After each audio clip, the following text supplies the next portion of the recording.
Les glandes mammaires, les nichons, les lolos, les boops, enfin les seins, quoi. Tout le monde en a.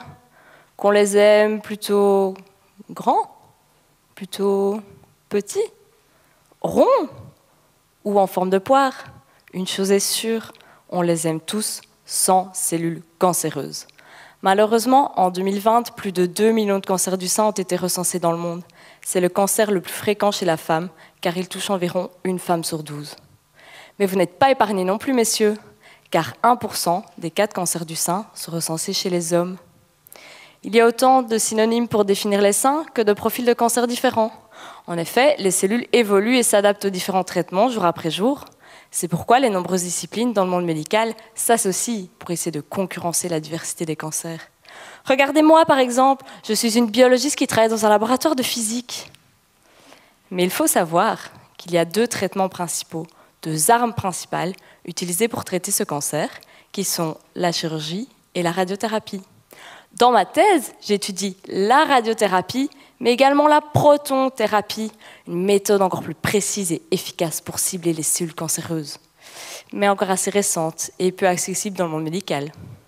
De plus, les chercheurs s'intéressent habituellement, principalement, à essayer de comprendre le fonctionnement des cellules cancéreuses avant le traitement. Alors que l'originalité dans ma thèse, c'est d'essayer de comprendre le fonctionnement des cellules cancéreuses après le traitement, pour comprendre leur évolution et ainsi éviter une récidive.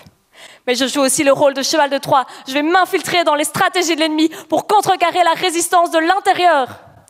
Plus concrètement, j'étudie les mécanismes de résistance des cellules cancéreuses après avoir subi de la radiothérapie ou de la protonthérapie.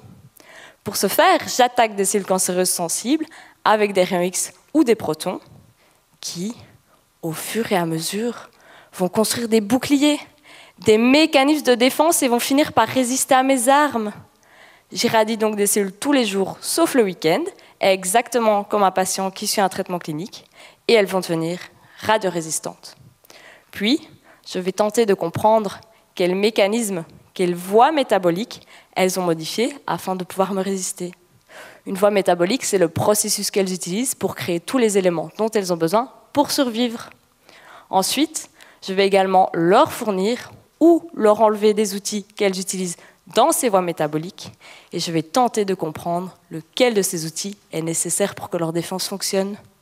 Au final, l'objectif est de détruire ces boucliers une bonne fois pour toutes pour évincer notre ennemi et évidemment permettre à nos seins de rester parfaitement sains.